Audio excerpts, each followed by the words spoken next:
Hi, Tanja here and welcome to TMJ TV, a weekly video series aimed at real estate leaders that would love more time to grow their people and their business. Did you know that leaders spend up to 80% of their time navigating the people, performance and productivity issues within the business? Now this means their focus is off recruiting for results, delivering strategies for success and gaining the market share that they desire. Well, I'd love to help. Every single week I'm going to share insights and free downloadable tools to help you and your people achieve your success in the least amount of time. I hope you enjoy this next episode of TMJ TV.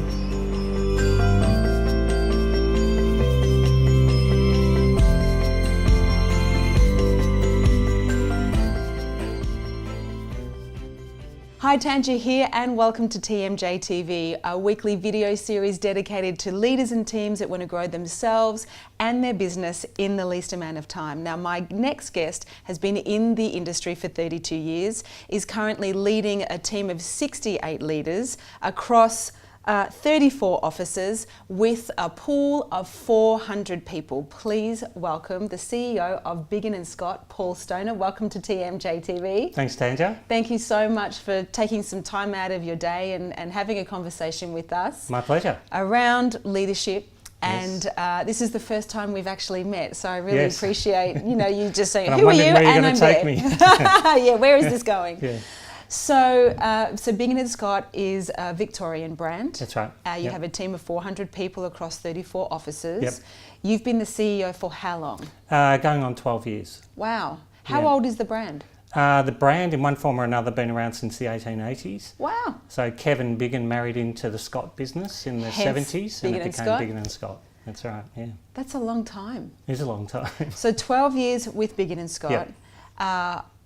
Biggest highlight for you so far as the CEO? Gee, so for any CEOs watching, you don't really celebrate anything. You just keep on keeping going. It's a struggle to keep up. So we just we keep on acknowledging and implementing, and constant change is real estate. Well, look, that's an interesting point that I don't want to step over, because it can be lonely at the top. Chief Executive Officer, Chief Energy Officer, Chief Everything Officer, you can change the E around. What do you do, like as far as celebrating success? Because you said off camera before you just had your brand awards, which I saw splattered on social media. What do you do as the CEO to celebrate the wins that you have as an individual or as a brand? Because this is an important lesson for leaders. Yeah, well, it's a really interesting question. So I learnt a saying a couple of weeks ago, actually. There was a MacArthur saying, and it's like, don't measure yourself against other people because you won't celebrate, because you're always measuring yourself. So the biggest thrill for me, I would say, is if we've been working on something, and branding of things is a great example, where we might have been working on it for 6 months. So by the time it rolls out, I'm pretty much over it anyway. It's kind of like when an actor does a film and then they have to go and do the media That's junket. right. They're I did this film a year ago. Yeah. So we've moved on, but seeing those things implemented and used and into the day-to-day working of a business would be the success, where you could say, I had something to do with that. Right. Although they only get picked up if they become the directors and the office leaders' ideas. So we need to be pretty sympathetic of what we're rolling out.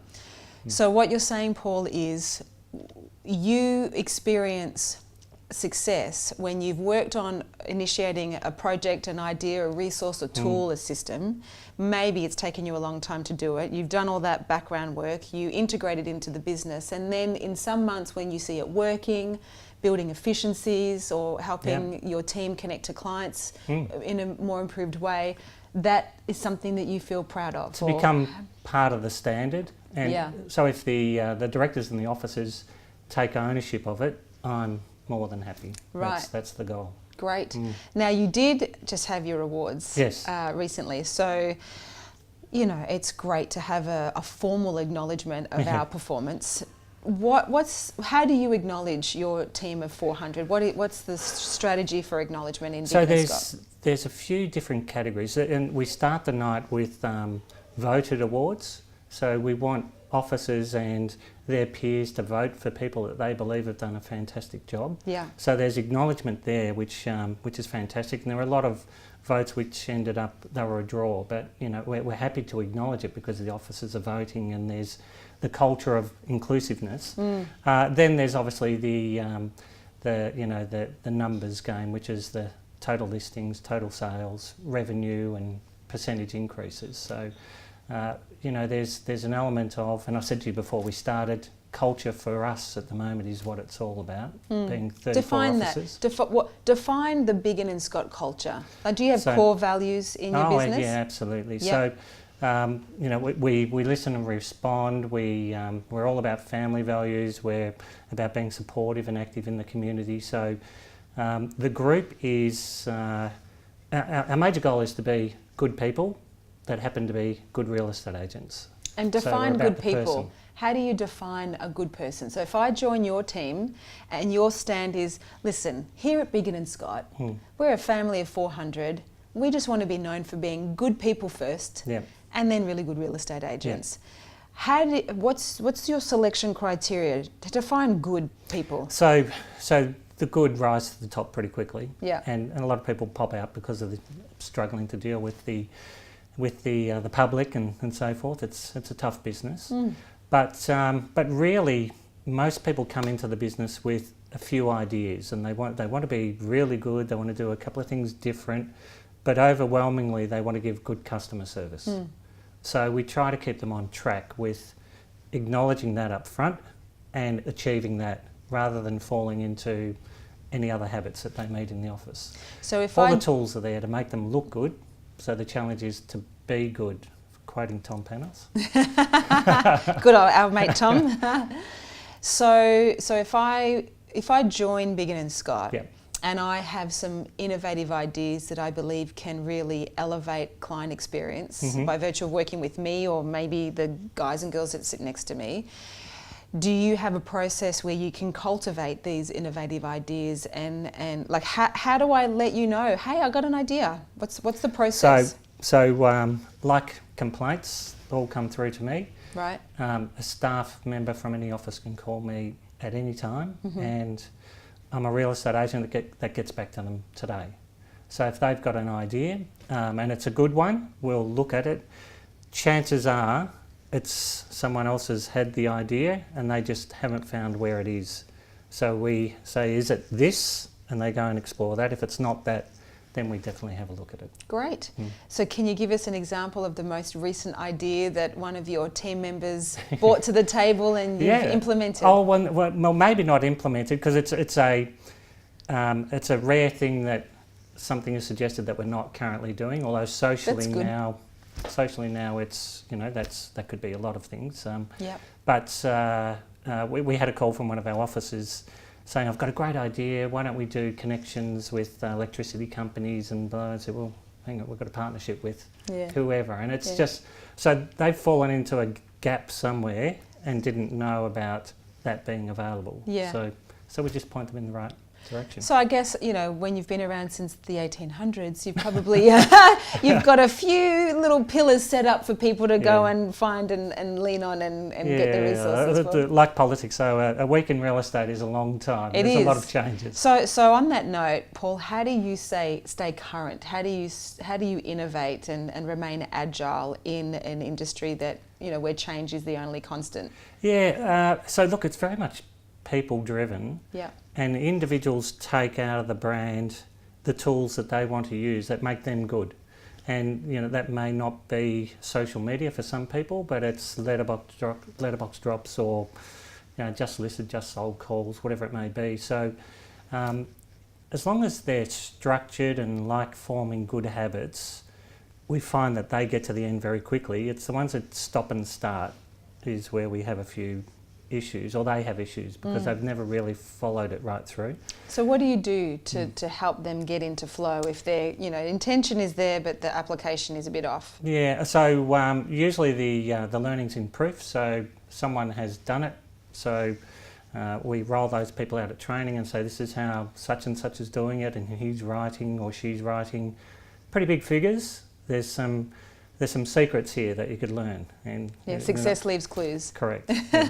So we spend a lot of time on that. We work with I feel one of the best trainers in the industry, Josh Biggin. Amazing. So Josh is with us every month. We concentrate a lot on our scripts and dialogue to be normal people, and Josh's scripts are very normal. And look, it's working, but you asked me about keeping up. It's just a constant struggle.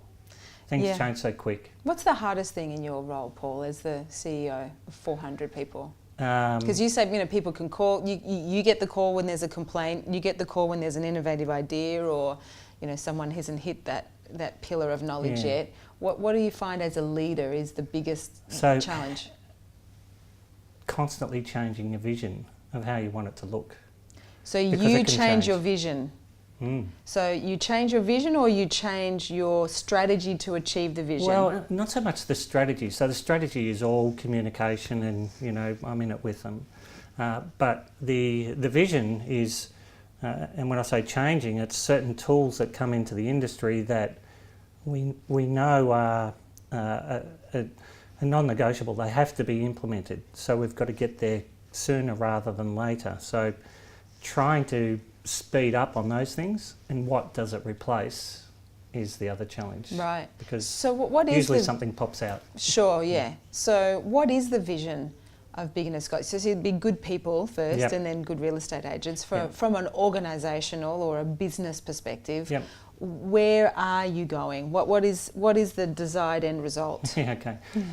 So keeping up or communicating with people the way that they want to be communicated with, because there's so many different touch points now. People are choosing how they want to be communicated with, and that's our guys make a lot of calls. That's still the most powerful thing.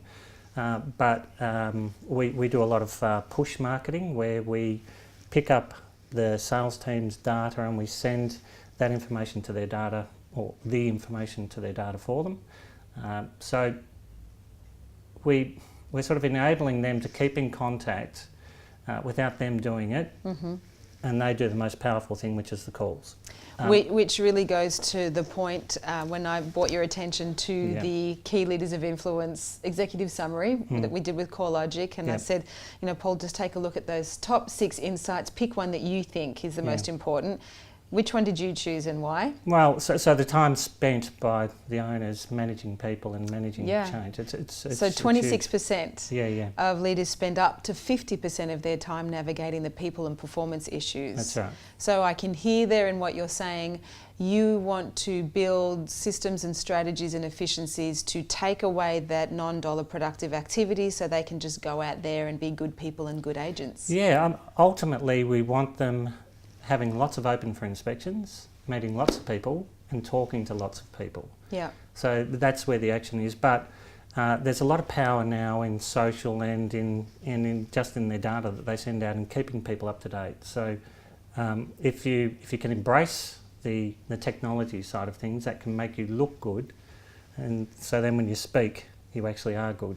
That's the challenge. And I know you were talking to Martin and Lockie, our camera guys from Industry Media, about video content. Yes. We love that we've got professional guys to shoot and edit and make it all look good. However, and really invite brands and agencies to do that. Invest in really good quality video and property videos and market update videos. And in addition to that, get yourself on your iPhone and just get content out there. That's a challenge. That's a massive challenge. What's the challenge? Well, I think as I do, you don't like hearing yourself on video. So it's a challenge for you personally. You don't look at yourself as a rock star. So when you're looking at it, you're thinking, I'm definitely not a rock star. You're like, a few more greys and cover this. Yeah. But the public love the candidacy of it, and it's just getting the message out. And so we believe strongly that don't let perfect get in the way of done. Just try and get the message out. Well, there's a great quote, imperfection beats perfect inaction every time. Yeah. So often, and I know I see this out on the field too, Paul, people get in the way of being able to add really great value that the consumers want from trusted advisors. And it is our fear of being judged often that gets in the way, particularly around videos. You know, we want to kind of be perfect and polished and sorted. And the CoreLogic data from the perceptions of buyers and vendors really demonstrates that the two core qualities that people want is trust and transparency. So the more real, the more authentic we are, the higher level of engagement, the higher level of approachability we demonstrate, and then people have a high level of trust because we're just being authentic. Yeah, correct. So do your leaders and teams actively use video as a way to add value to clients and consumers? Well, obviously some more than others. Sure. But you know, I was talking to the guys. One of the most powerful one, or two of the guys, have very powerful videos. So Adam Flynn and Russell Cambridge. Yep. Russell on a Saturday afternoon will put on Facebook straight from his phone the auctions, how many people are bidding, what's happening with the market. And it's very candid, and people love that. Like a Saturday wrap-up kind of. Yeah. Right at the end of the day, and he might be opening a beer while he's doing it. Well, that's real too. It's like beer o'clock. I've just done 5 auctions or whatever. Yeah. And then Flinny is a little bit more corporate about things and professional, so he'll call people in and do a market update and has awards and so forth. So everybody is different, and that's real estate. So different strokes for different folks. Yeah. What I like about for anybody watching, just embrace it. You've got to embrace it. Yeah, get over the greys and get on with it. But you know, like what I love about that first approach too is, if we, and I did this. My husband used to laugh at me. One of my first businesses I started like 15 years ago. I spent 6 months designing the logo, right? And Lincoln leant into me and said, "Who cares? I think it's time to get a client." You know, and it's true. You know, we get so consumed about what people think of us and getting validation and approval. And you have to know, if you're in real estate, you're in a counterintuitive environment where it's a world of rejection, and you have to rise resilient. And the only way to do that is, you know, not take things personally and get over ourselves. That's right. So that first video approach is a great one, because the consumer doesn't want polish necessarily. They want value, and it's got to be, you know, articulate and timely. Yeah. So it's great to have, you know, I think a strategy of get the professionals in to shoot amazing property videos to, you know, give the vendors the best chance to get maximum value for their home. Yep. But don't be afraid to get your phone and do a Saturday wrap up with a beer or a green tea, and let your community know, hey, this just happened in this postcode. Yeah. This is the result. And look forward to keeping you posted next week. Call me wherever you are on your real estate journey. So our videos, if we do them in-house, they're called At the Door, and it's pretty much me asking questions that the public would ask them at the door. Great. So just trying to get the information out of them. So like frequently asked questions. Yeah. From How's the public. The market going? Yeah. What are the sales like? What was the best sale in the area? What are the averages? So information that a salesperson can give you quite easily, but they struggle to do it on their own. Sure. And consumers are very savvy now. You know, they are using all the data online. Yep. Often many are more knowledgeable than the agents that are turning up to the listing consultations in many cases. Yep. What do you do, Paul, at Biggin Scott, to ensure that your agents and your leaders are really up to date with the current market knowledge? Well, so that's an agent's job. They are. It's easier said, but not everyone is keeping on top of being educated. Great. So we've sort of two-pronged approach here. We will give the public access. So on our site, you could do an RP data search to find out what your property is worth. Great. That then links into an appraisal request. It shows the agent what they've searched, and they're having the same conversation. So they're on the same page. Yeah, exactly. And they're not really coming through unless they like what they've seen anyway. So, you know, they shouldn't be awkward conversations. It's, you know, the price is the price. This is the process, and the process is probably the key. Yeah. So as the CEO of Biggin Scott, that has, you know, 34 offices, 68 leaders, what is your, if you can distill it down to a simple definition, what is your personal definition of leadership? To understand that everybody is different. They all travel at different speeds, but our ultimate goal is customer service and protecting the brand. So we want to be professional.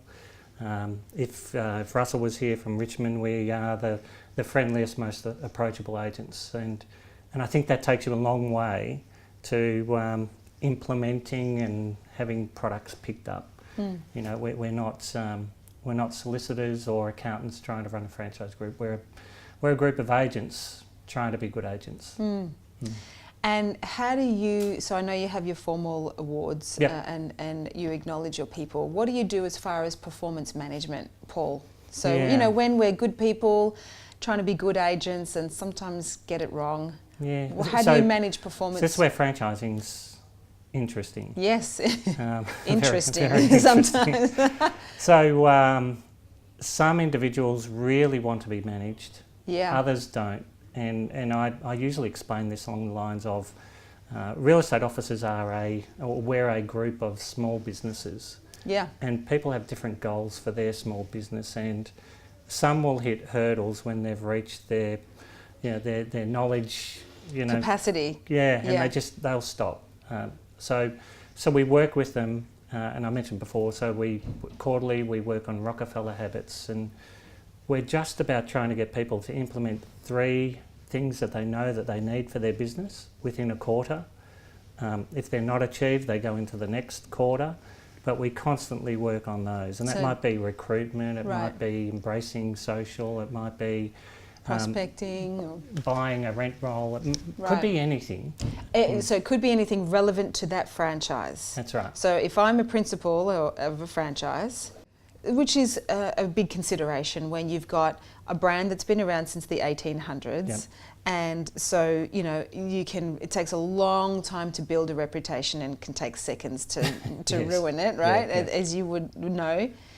What do you do at a corporate level to ensure every principal and team has the freedom to be their own boss, build their own culture, achieve their own collective and individual goals? Yep.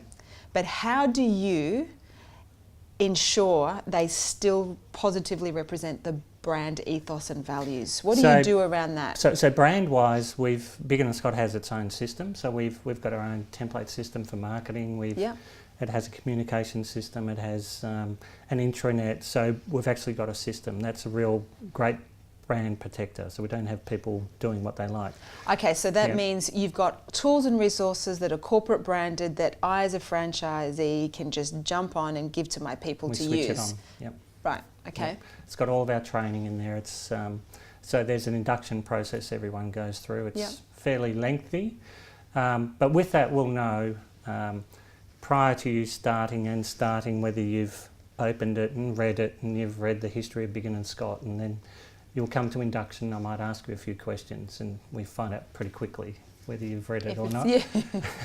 But again, the overwhelming thing for us is the culture. So it's a family culture, and we want to get you there if you want to go there.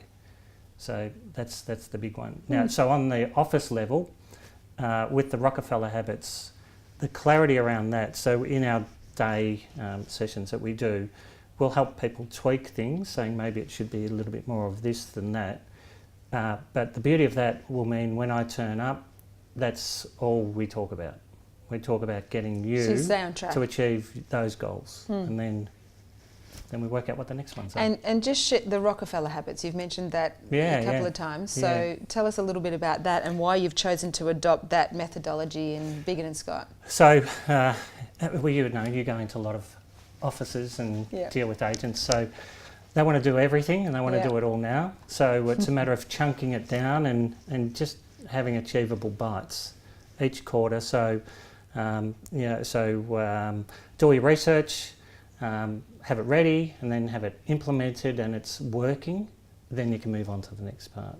And have that sense of completion, because it can be really overwhelming trying to do everything at once. And often that's a recipe for failure, because we complicate it and then we're diluting our focus and can't complete things. And we're all still guilty of it because things do move so quick. But when we do the day sessions, we're all geniuses because we know exactly what we need to do. But getting things implemented, and knowing what you need, and then actually implemented and working and part of the daily, routine or for marketing, whatever it may be. You ask me where I get my success. That's probably it. It's there and it's working, and so I'm it's happy. in the implementation and application of it. Best thing about being a leader for you? You've shared a couple of challenges. You've been, pretty real about what you're finding difficult and some of that landscape. And you've also shared where you get your reward of seeing ideas being applied. What is the most rewarding thing when you drive home to your house and you reflect on it was a good day at the office? What lights you up? The big one for me would be out somewhere and somebody that's not involved with the company says, I saw something you guys are doing and it's great. It's that simple. It's that simple. So just having... I dealt with somebody and they were terrific. Nice. Yeah, that's it. It doesn't really need to be much bigger and fancier than that, is it? No, because that's really a reflection of good people, good agents out there in the marketplace, and people validating that, going, you know what, I saw that was great. Well, because you hear a lot about people saying that they can't remember who their agent is. Yes. So the fact that somebody said, I've dealt with X, Y, Z, and they did a great job. Yes. That means that they've cemented themselves. Yeah, true.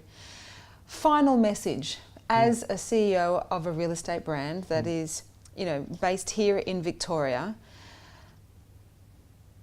what do you believe the industry needs to do today to be more relevant tomorrow to the consumer? So, understand where the audiences are. So hang out where the people are, and that seems to have shifted. They're not necessarily on internet sites anymore. They could be social, and then really just experiment or explore different ways of communicating with people.